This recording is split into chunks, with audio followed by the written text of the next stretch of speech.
buenas noches. Le damos la bienvenida a la señora vicerrectora de sede Bogotá, Carolina Jiménez.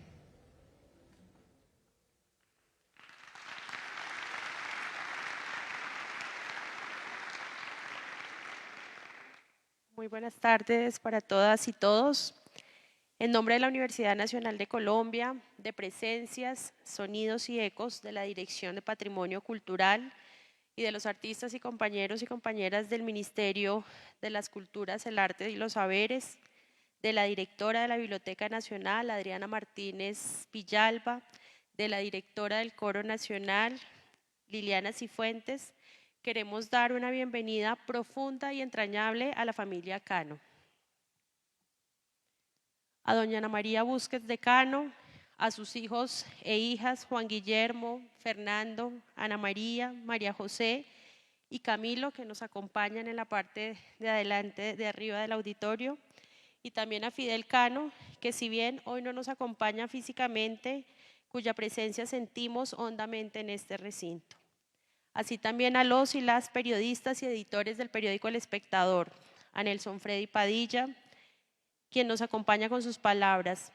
Esta es su casa y nos honra recibirles en este espacio de conmemoración donde queremos recordar juntos a don Guillermo Cano para que su luz nos siga alumbrando el camino, ayudándonos a entender cómo transitar en medio de un mundo roto por la violencia, cómo recomponerlo desde la verdad, la dignidad y la palabra libre. Venimos también a aprender de los grandes que nos preceden y nos acompañan, y para decirles que es un honor tenerles aquí, que esta casa es suya y que nos da una inmensa alegría recordarlo junto a ustedes. También los invitamos y las invitamos a que disfruten este maravilloso altar en honor a don Guillermo Cano y en honor a la libertad de expresión y a la prensa libre. Disfruten el concierto. Bienvenidas y bienvenidos.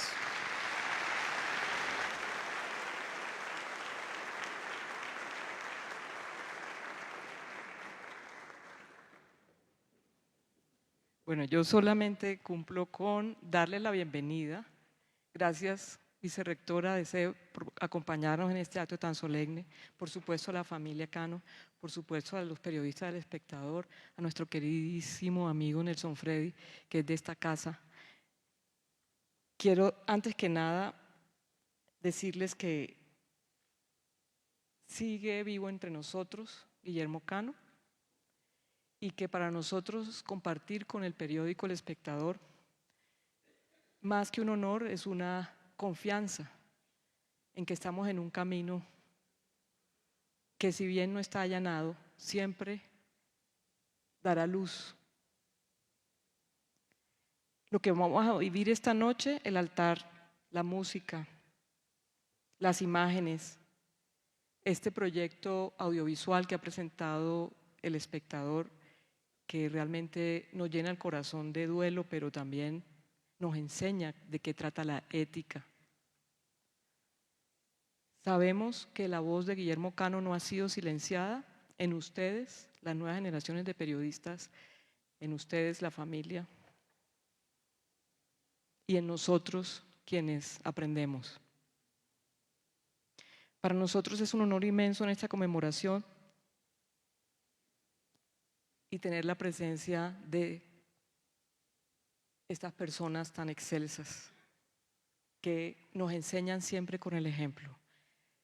Quisiera agradecer muy especialmente a Adriana, a Liliana, a Diana, a Antonio, del Ministerio de las Culturas, las Artes y los Saberes, por unirse a Presencias, por invitarnos a ser parte del Año Cano. Realmente es muy bonito para nosotros unirnos con el Ministerio y esperamos que sea la primera de muchas, muchas visitas. Muchas gracias. Permiso.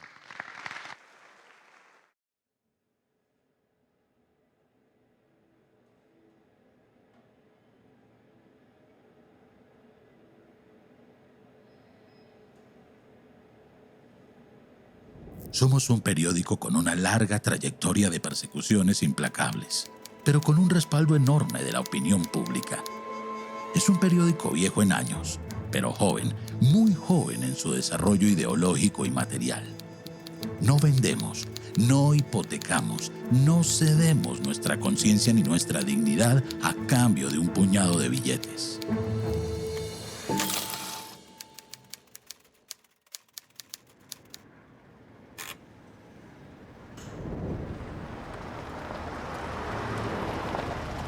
El 6 de septiembre de 1952 comenzó como otro día cualquiera.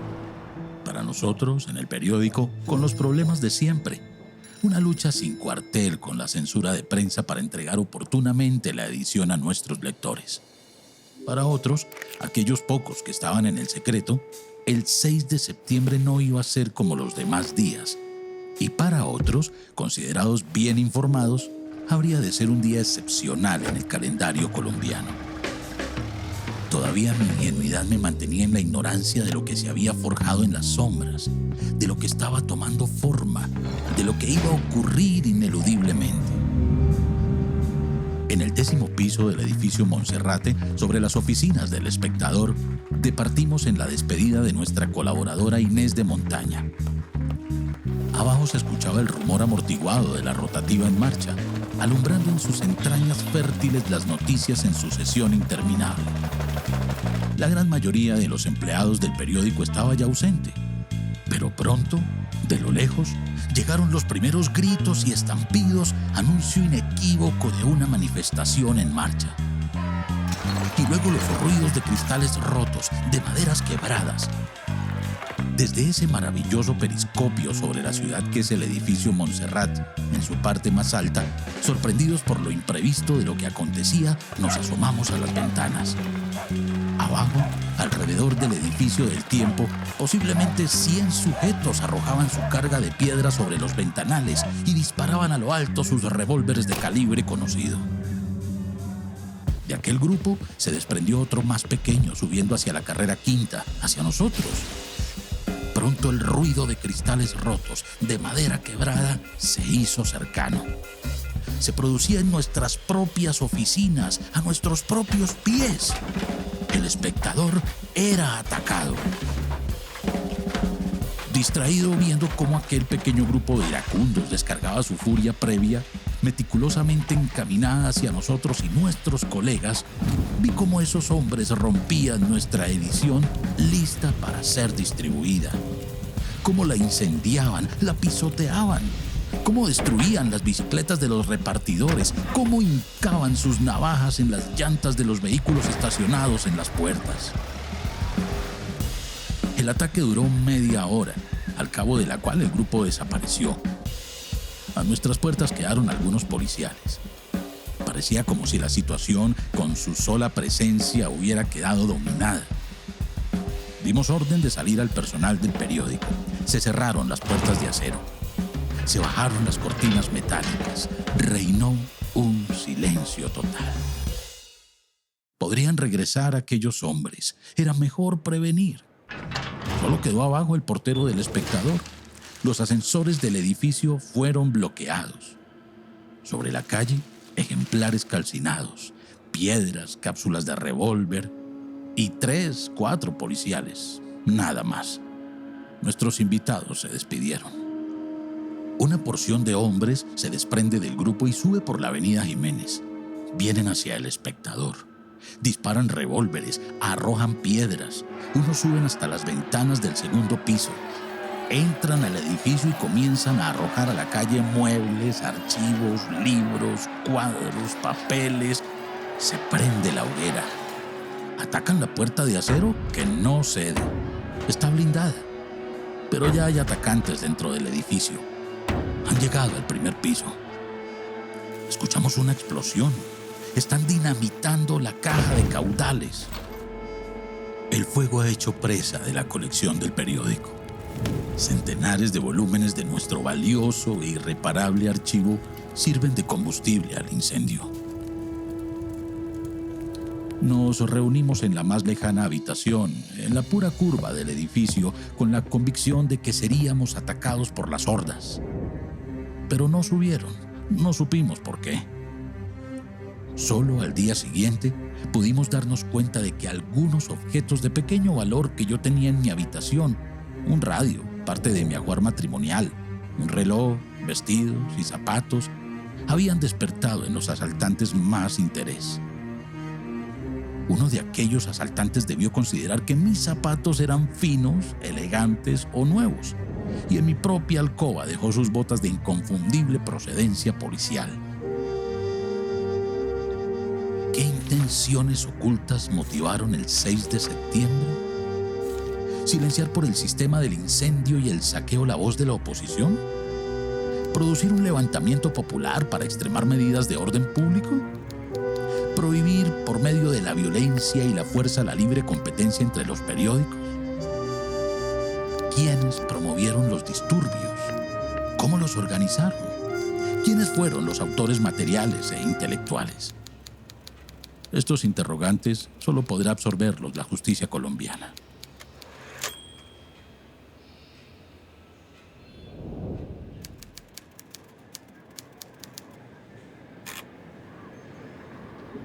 Si como a ciudadano me ha correspondido, por mandato de la edad, pertenecer a la generación llamada del estado de sitio, como a periodista me ha tocado formar en las filas de la generación del periodismo sitiado. Yo comencé a trabajar en El Espectador al día siguiente de obtener mi grado de bachiller en el Gimnasio Moderno. Me inicié en el periodismo, en ese entonces libre, como lo hiciera antes mi padre y como lo han hecho mis hermanos, por la base, es decir, aprendiendo la profesión entre el ruido de los linotipos y el olor de la tinta, y escuchando de los mayores una lección cotidiana de dignidad y de responsabilidad. Mi primer choque con el enemigo público número 1 del periodismo fue leve.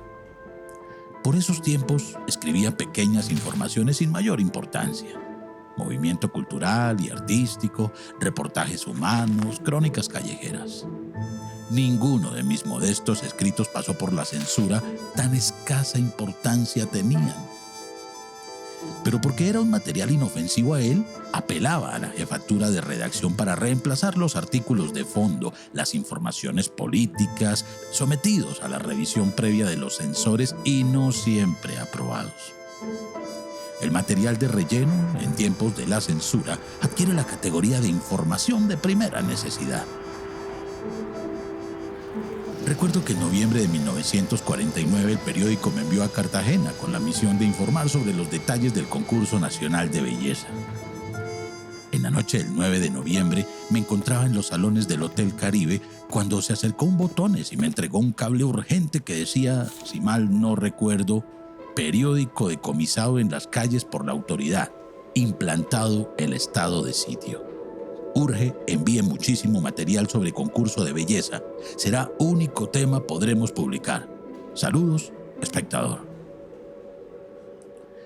En ese día comenzó para la prensa de Colombia el calvario que habría de prolongarse por 10 años, a través de los cuales sufriría las persecuciones más inauditas y se convertiría en la víctima predilecta de todos los ataques y de todas las infamias de los gobernantes de turno.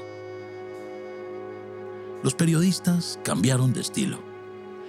Se comenzó a escribir con frases de doble sentido que el censor aprobaba un día y suprimía otro, según sus reacciones hepáticas o la de sus superiores, que un día lo reprendían y al siguiente lo felicitaban. Los lectores agudizaron su ingenio e iban a veces más allá de la intención del autor, encontrando significados imposibles a una palabra, a una fotografía, a un titular. Fue un combate de la inteligencia que no se conocerá en todas sus proporciones porque se desarrolló entre las 4 paredes de una sala de redacción, entre un ejército de periodistas que no sometían su independencia y una legión de censores empeñados en destruirla, utilizando los primeros la única arma que poseen, su pluma. Y los segundos, todas las del poder absoluto y los de la fuerza también absoluta. Un día cerraban un periódico, al siguiente decomisaban la edición en las calles o en los aeropuertos. Al tercero retardaban intencionalmente la impresión del diario, siempre entorpeciendo la labor mecánica en un permanente asedio contra la paciencia y la serenidad de los trabajadores. Los lectores colombianos recibieron durante 10 años un periódico que no era el periódico que quisimos darles cada día. Aunque parezca increíble, durante de esos 10 años de censura de prensa se redactaron diariamente 2 periódicos. Uno que leían los 3 o 4 censores, otro que aparecía a la luz pública y que iba a las manos de miles de personas. A pesar de todos los daños sufridos, los periódicos de la generación del periodismo sitiado tenemos, sin embargo, mucho que agradecerle a la censura. Gracias a ella, hoy sabemos mejor que nunca lo que vale la libertad como instrumento de justicia y como freno a la arbitrariedad. Sabemos cuánto cuesta mantenerla y cuánto la odian los tiranos y los delincuentes. Si por tradición y por sangre hemos estado siempre al servicio de la libertad de expresión, ahora, como víctimas 1000 veces heridas por la opresión, reafirmamos nuestro propósito incancelable de defenderla a costa de no importa cuántos sacrificios, y a su servicio, sin limitaciones y sin reservas, estarán mañana, como siempre, las columnas del Espectador listas para la defensa de los intereses de la patria.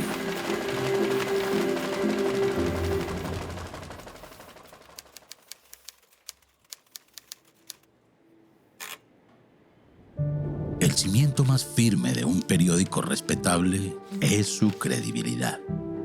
Cuando un periódico pierde su credibilidad, desaparece su prestigio y se destroza el respeto que la opinión pública pueda tener sobre sus opiniones y sus informaciones. Sin credibilidad, la prensa está perdida, porque la credibilidad de la prensa lleva envueltos todos los valores fundamentales del periodismo: la ética, la moral, la responsabilidad, la veracidad, la objetividad. Esas virtudes capitales de un periódico son mandamientos estelares de la ley no escrita de la profesión periodística. Por eso, cuando se pone en duda la credibilidad de un diario, y sobre todo cuando tal duda se inocula de manera maliciosa e insidiosa, temeraria y calumniosa en la corriente de la opinión pública, el periódico afectado por la infamia debe luchar con la única arma de que dispone, la de la verdad de sus afirmaciones, hasta que ella quede demostrada a plena satisfacción del lector que es un juez inapelable. A El Espectador se le quiso borrar de la faz de Colombia bajo el procedimiento innoble y bajo poner en entredicho su credibilidad labrada en casi 100 años de trabajos esforzados por servir a Colombia y a los colombianos con criterio patriótico y con criterio liberal. Se recurrió a todas las armas, casi nunca las legítimas y casi siempre las viles, para afectar su credibilidad. Cuando ya fue claro, demasiado claro para nuestros detractores, que la tenaza económica que nos aplicaron, con todo el poder casi omnímodo de dinero de que disponían, dinero por lo demás ajeno y sagrado, para tratar de obligarnos a que calláramos lo que sabíamos, y peor aún, para que dijéramos todo lo contrario de lo que deberíamos decir. Esta historia es reciente, aunque es una historia que ya va para largo, como que se inició en las más desiguales circunstancias para la lucha hace 3 años y algo más. Cuando El Espectador comenzó a publicar las informaciones y los comentarios relacionados con la millonaria defraudación de los dineros de los ahorradores de los fondos bolivariano y Gran Colombiano, del más poderoso en ese entonces de los grupos financieros del país, el Grupo Gran Colombiano. Las represalias económicas no tardaron y se dieron órdenes desde los más altos mandos, pasando por los mandos medios y llegando hasta los bajos mandos, para bloquear económicamente a este periódico, mientras no se plegara a callar el primer escándalo financiero de los últimos tiempos, que abrió el gran boquete que hizo temblar luego a todo el sistema financiero colombiano. Pero como no aceptamos el chantaje ni toleramos las presiones, los promotores del escándalo apelaron entonces a una envenenada campaña para minar la credibilidad del Espectador. Utilizaron sin tasa ni medida, sin pausa ni tregua, los noticieros de televisión patrocinados con dineros generosamente repartidos, las páginas de inserciones pagadas en los grandes diarios del país y la abundante redacción de gacetillas a cargo de periodistas fletados para prefabricar preguntas y maquillar respuestas en un aparato publicitario insólito, para decirles a los colombianos que El Espectador había perdido toda su credibilidad. Se equivocaron también aquí quienes recurrían a estos sistemas sin antecedentes en la historia del periodismo libre de Colombia, porque la credibilidad del espectador, antes que disminuir, fue creciendo en audiencia, como en el poema eterno de Jorge Salamea, porque un día sí y otra semana también, y al mes siguiente y en el semestre y luego en años, lo que dijimos desde un principio y seguimos diciendo con la fortaleza que la verdad y la seriedad de las afirmaciones nos proporcionaba, se fue confirmando, parte por parte, palabra por palabra, denuncia por denuncia.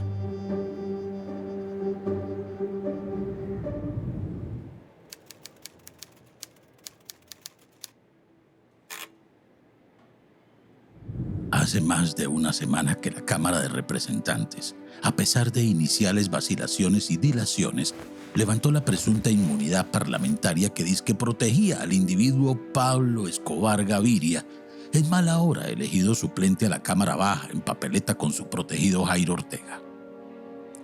El susodicho individuo Escobar Gaviria está sub iudice por narcotráfico y es indicado por la justicia de Colombia como presunto autor intelectual, en unión de su primísimo Gustavo Gaviria, de la muerte violenta de 2 agentes de seguridad al servicio de la República.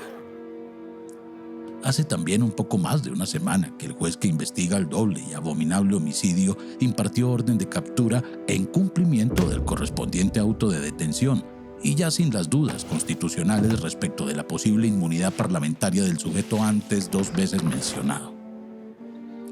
Es la hora que Escobar Gaviria, como su primo carnal Gustavo, sigue gozando de cabal libertad, como si las órdenes de los jueces no fueran de obligatoria obediencia por parte de las autoridades encargadas de hacer efectivas las capturas de los delincuentes convictos o de los presuntos delincuentes.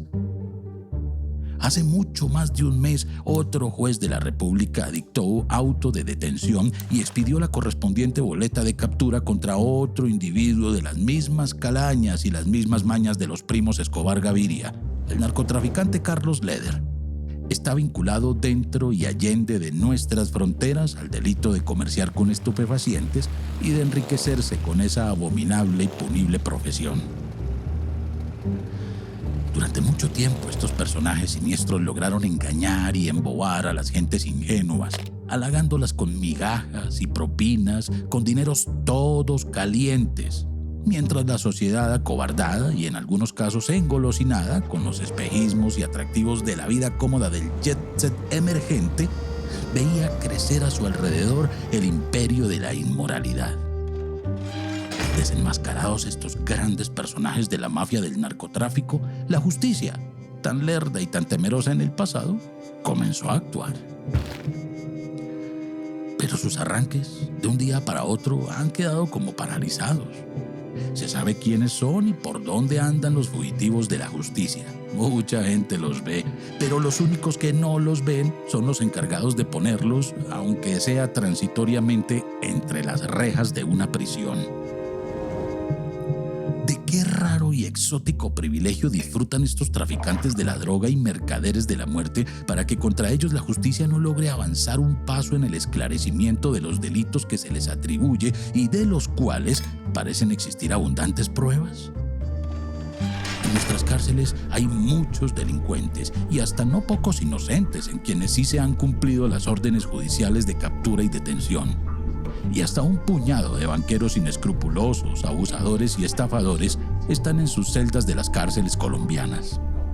¿Será posible que alguien, con seriedad, en el alto gobierno les diga a los colombianos, sedientos y necesitados de pronta y cumplida justicia, que castiguen el delito y al delincuente?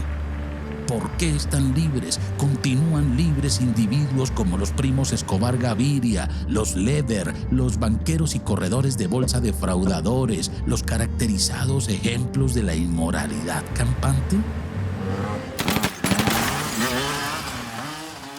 Mientras la justicia siga cojeando y no llegue, como no está llegando en estos casos tan graves y delicados como los que conoce la opinión pública, este país difícilmente logrará recuperar su título ennoblecedor de potencia moral y jurídica.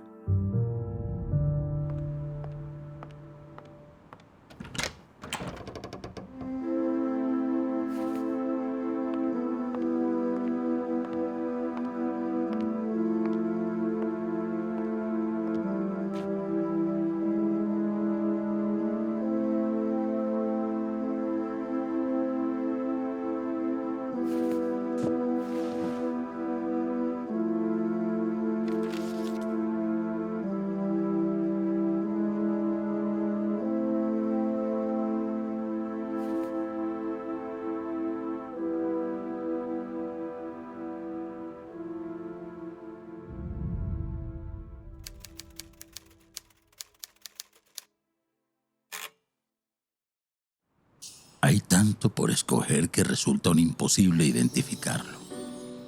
Pero cada vez que llega la Nochebuena y pasa la Nochebuena con tanta rapidez y con tan agobiante fugacidad, se nos ocurre que es la fiesta del nacimiento de Jesús la que quisiéramos poder prolongar en el tiempo de manera indefinida para que no terminara jamás. Pero lo grave es que no sabríamos cuál Nochebuena, entre tantas Nochebuenas vividas, sería la que quisiéramos que aún continuara tal como la vivimos y la disfrutamos. Si aquella que en la irrepetible ingenuidad de la primera niñez el niño Dios se nos aparecía como un gran satisfactor de nuestros más prosaicos deseos, los materiales. O si la del uso de la razón, cuando comenzábamos a entender que en esa fecha sublime se conmemoraba algo más importante que la llegada de un paquete lleno de sorpresas increíbles e insospechables y que habíamos dejado de ser niños irresponsablemente felices para comenzar a transformarnos en seres predestinados a gozar las alegrías y padecer las tristezas de este valle de lágrimas tan hermoso en que vivíamos, como lo fue el niño que nació en el pesebre condenado a morir crucificado. O si las navidades de adolescentes, irremediablemente uncidas a las primeras sensaciones amorosas, o a las navidades de mayores de edad, todavía sin dignidades, pero con obligaciones concretas, mediatas e inmediatas, plenas de riesgos intuidos. O las navidades de casados y las que siguieron, las navidades como padres y más luego las navidades donde los recuerdos primarios y lejanos se renuevan y se avivan en las reacciones de los pequeñuelos que, como nosotros un día, esperábamos al niño Dios por sus regalos empacados en papeles de fantasía, y no como lo hicimos más tarde y lo hacemos ahora, con la esperanza puesta en que el advenimiento del divino niño signifique la paz perdurable y sincera en la tierra entre todos los hombres de buena voluntad. Todas las noches buenas, pues, quisiéramos repetirlas, eternizarlas, cada una con su deslumbrante magia contagiosa y bella. Y en lo más profundo, desearíamos que alrededor del pesebre creciera y creciera, aumentara y aumentara la audiencia familiar, la presencia de los amigos entrañables que se multiplican y decantan con los años en unas navidades en las que no hubiera ausentes seres queridos y no olvidados. Pero es la ley inexorable de nuestra fugaz existencia humana que el tiempo siga su marcha sin detenerse jamás, y que enredados en sus días y en sus horas y en sus minutos desaparezcan algunos o muchos de nosotros, de los nuestros, cada año y cada año.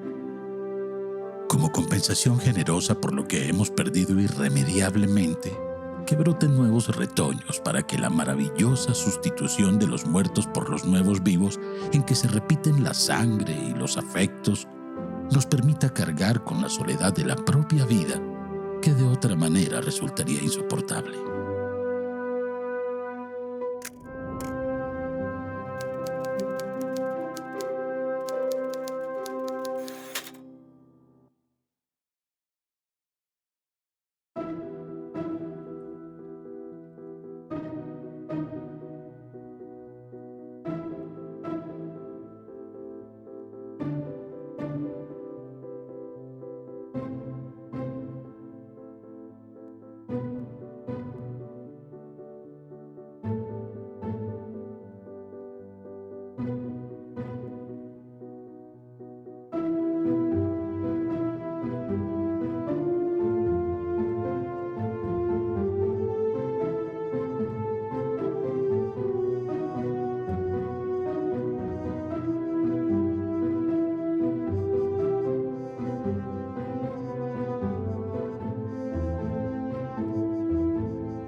Mantilla Castro, periodista y escritor colombiano, editor dominical del diario El Espectador.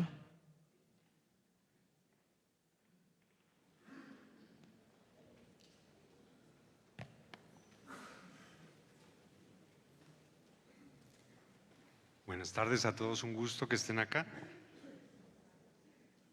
A comienzos de agosto del año pasado charlaba con el ministro de las Culturas, Juan David Correa, con quien fuimos colegas en la misma sala de redacción hace 20 años, sobre la importancia de don Guillermo Cano Izaza.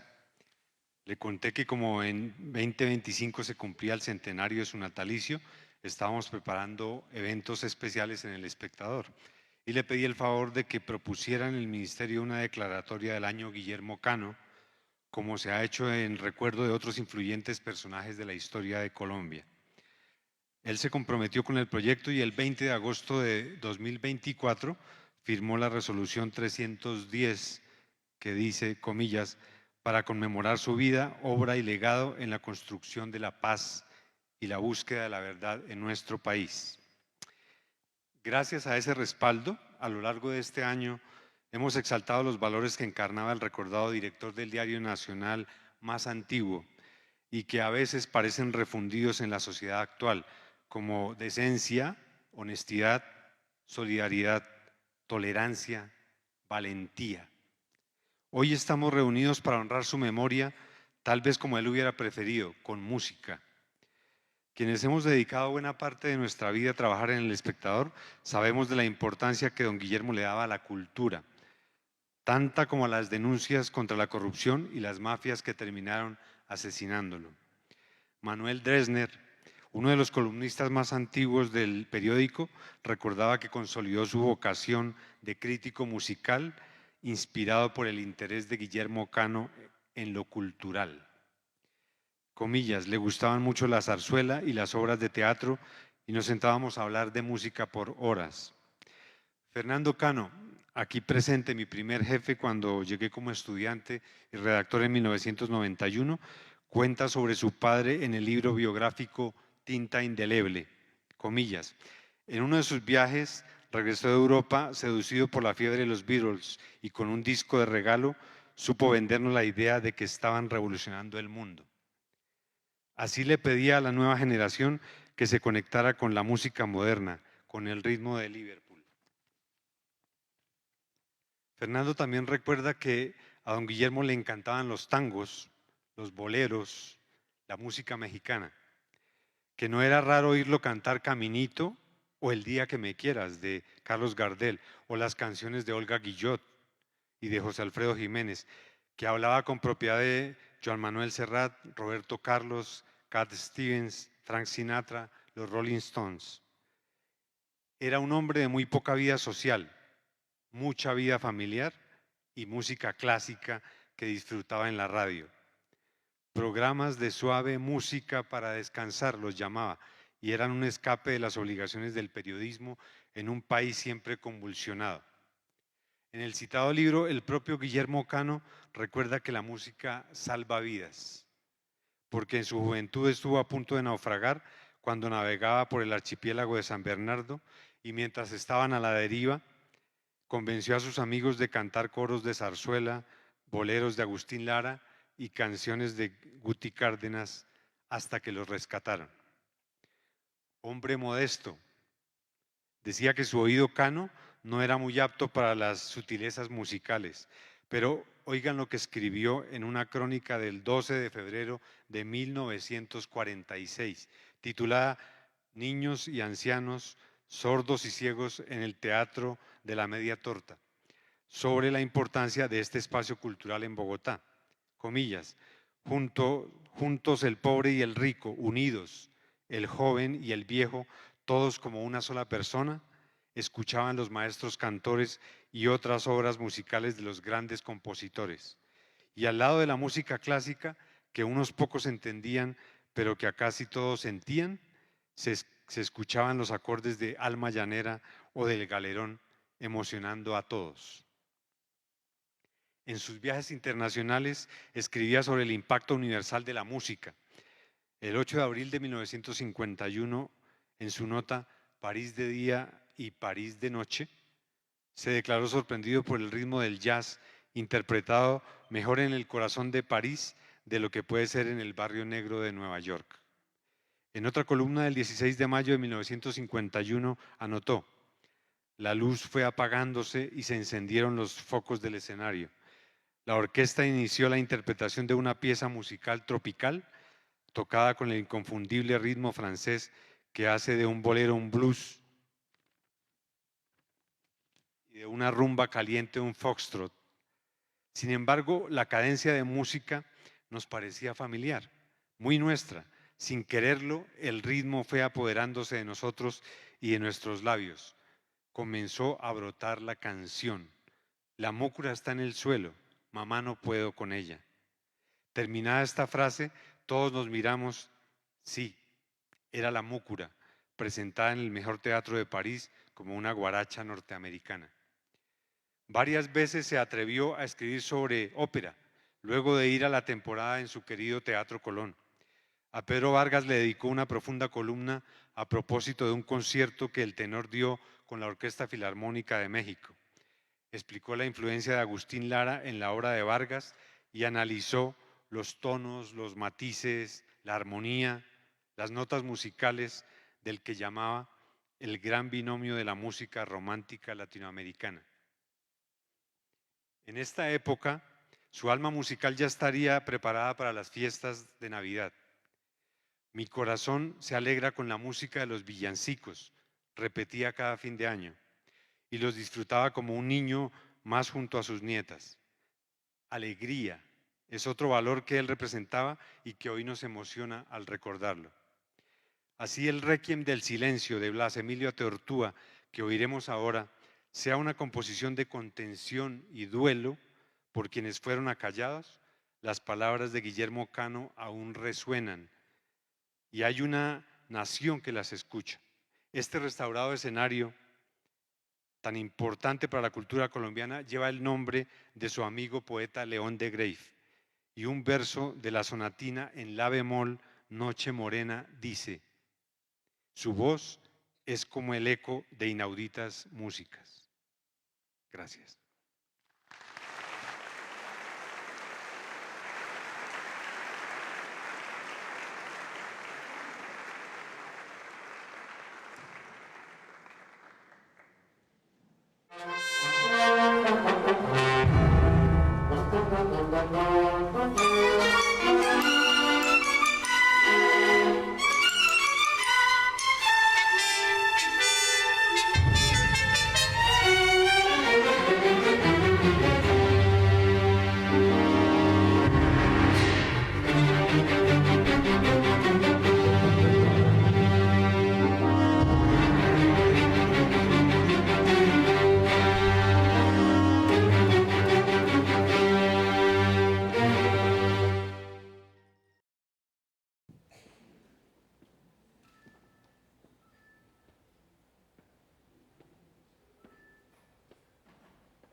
Noelia Tovar, mi historia.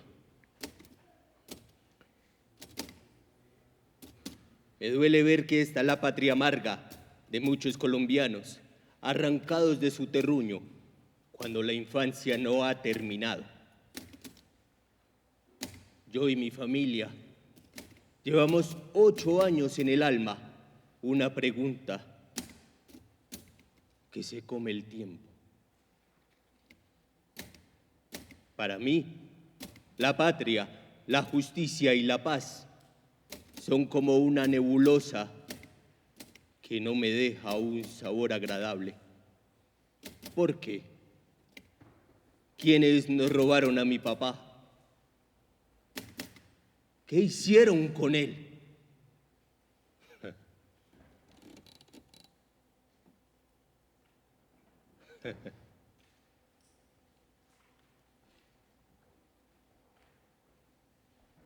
Perdonen mis lectores, perdonen.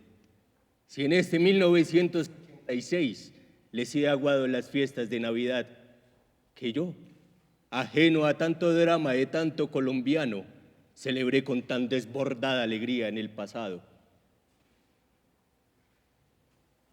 Elevo en esta, mi novena 86, una oración, una plegaria, para que la familia Tovar tenga de una vez por todas noticias buenas o malas de su padre, porque una u otra es mejor que la carencia absoluta de ellas.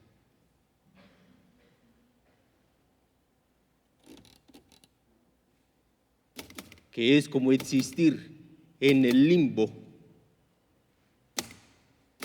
del inhumano mundo de los desaparecidos.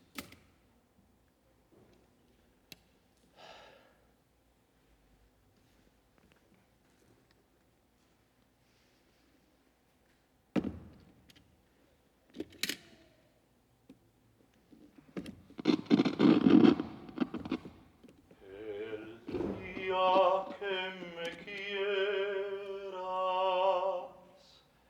la rosa que engalana se vestirá de fiesta con su mejor color.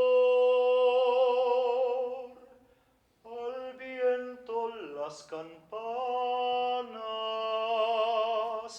dirán que ya eres mía.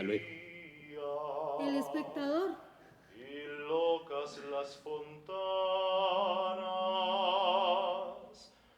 me contarán su amor.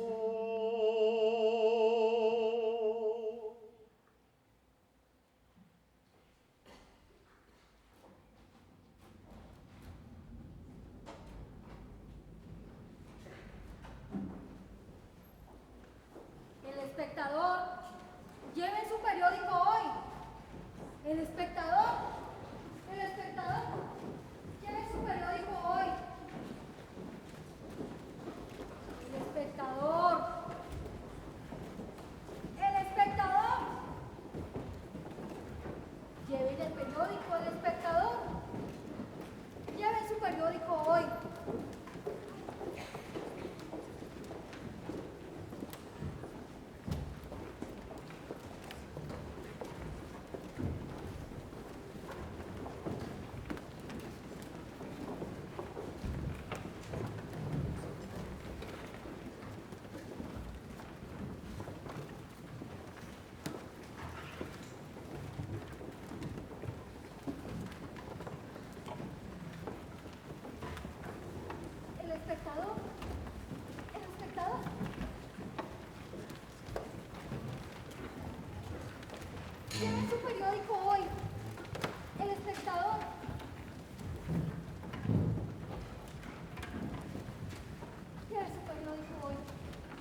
pero en cambio abundaron, como abundan hoy, respuestas estereotipadas a las protestas y a las denuncias. Nadie ha sido torturado. Nadie ha sido torturado. Nadie ha sido respetado en sus derechos. Solicitamos a que compruebe esos derechos.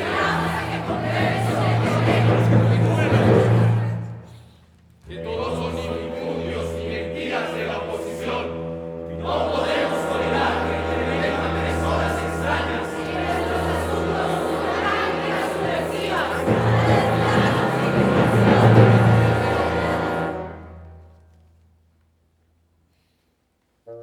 ¿Cuántas frases como estas y otras similares no hemos escuchado o leído en los medios de comunicación?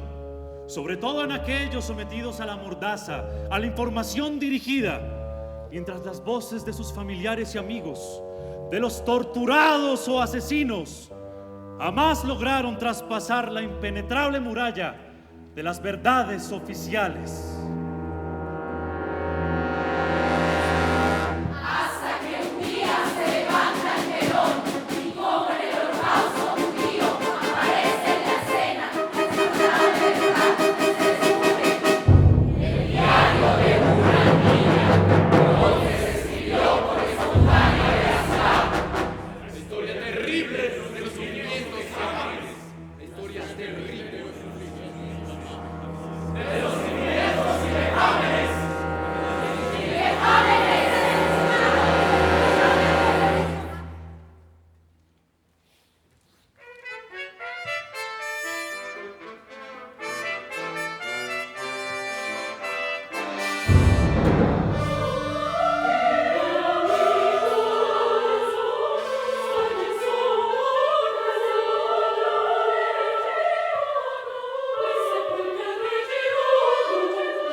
Nosotros nos apartamos seria y responsablemente del criterio de quienes creen que es más útil a la democracia callar o disminuir sus posibles errores o desviaciones, a denunciarlos y pedir que sobre ellos se haga tiempo y no después, cuando ya todo es inútil, plena claridad y se corrijan.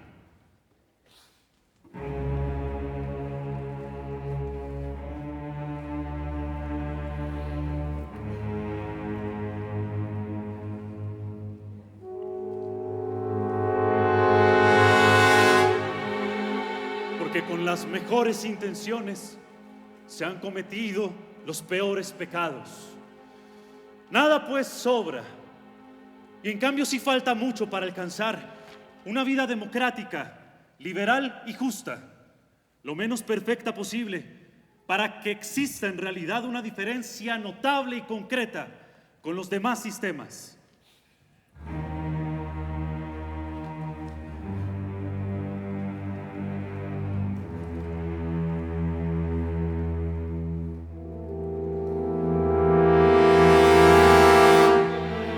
Si esa en apariencia pequeña diferencia no existe, ¿para qué entonces hacemos hipócritas profesiones de fe democráticas y liberales?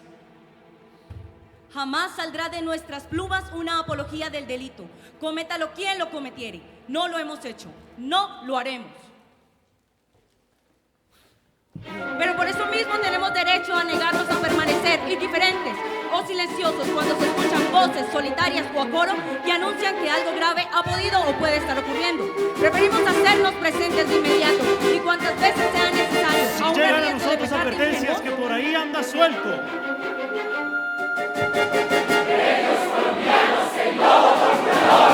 Aunque el lobo torturador aún no haya cobrado víctimas o sencillamente esté disfrazado con la piel de oveja, porque cuando el lobo torturador llega y con él su manada nos pueda devorar a todos.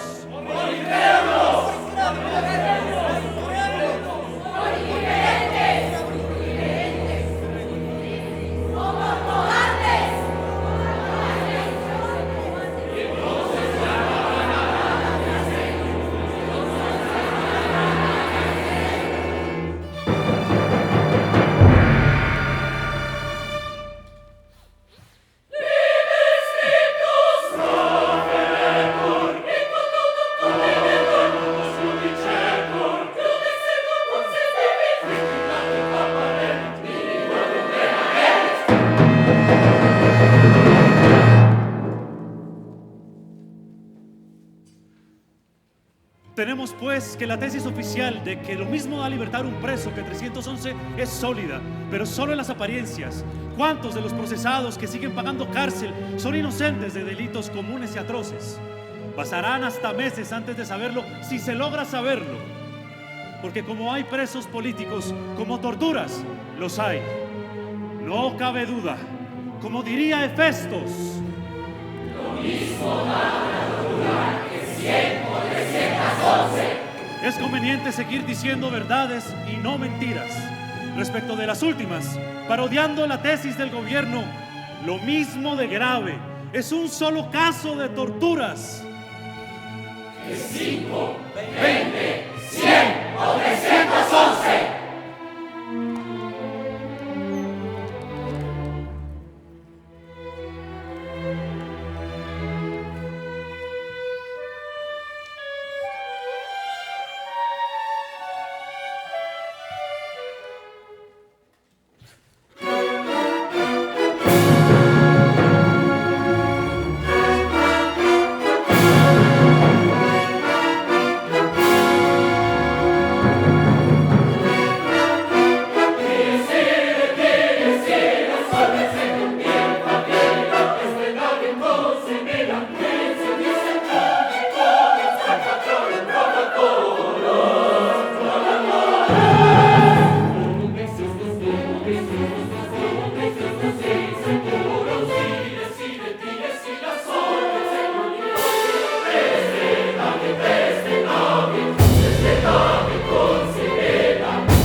La amenaza de los derechos humanos tampoco proviene exclusivamente del gobierno, sino que también proviene de otros sectores sociales que procuran convertirlos en instrumentos de sus intereses.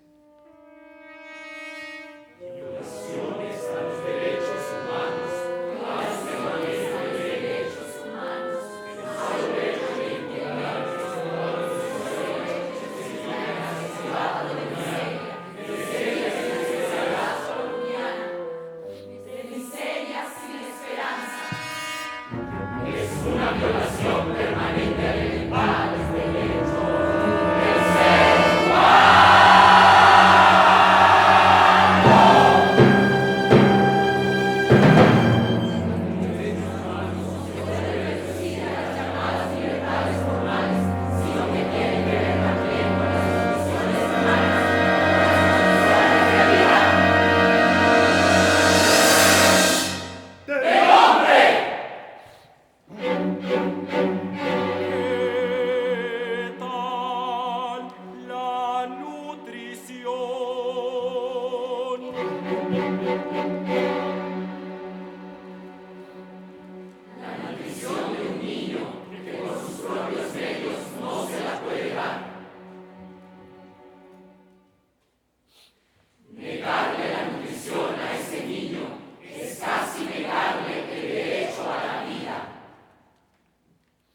Según la prensa de hoy, acabo de morir.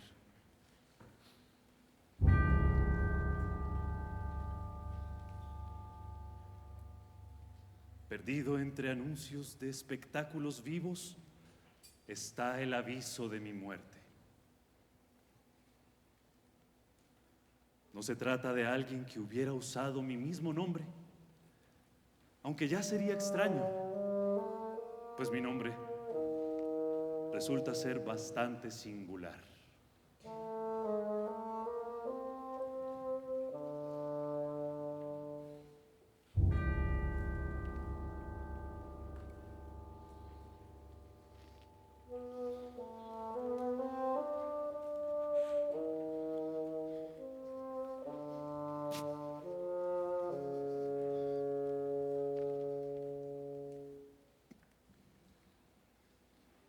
Siempre he creído que es lo único propio que tengo. Por eso siento celos con el muerto. Es como encontrar en manos de otro algo que siempre hemos tenido por exclusivamente nuestro. Pero mi nombre está ahí, completo. Y para que no quede duda sobre mi muerte, mis parientes invitan a las honras fúnebres y a la inhumación de mi cadáver.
Empiezo a sentir más liviano mi cuerpo.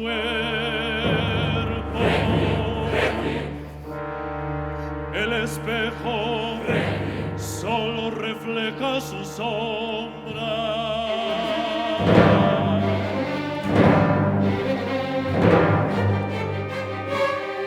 Llamo en voz alta y las palabras se estrellan contra las paredes para dejarlas pasar. La palabra queda colgando del ropero y al caer sobre una flor solitaria la reduce a cenizas. Y las palabras me caen sobre el pecho como una llovizna de sonidos dispersos. Luego resbalan y empiezan a caer sobre el piso de la alcoba. Trato de recogerlas todas, pero casi todas están rotas. Las pocas que se conservan completas ya no tienen sonido.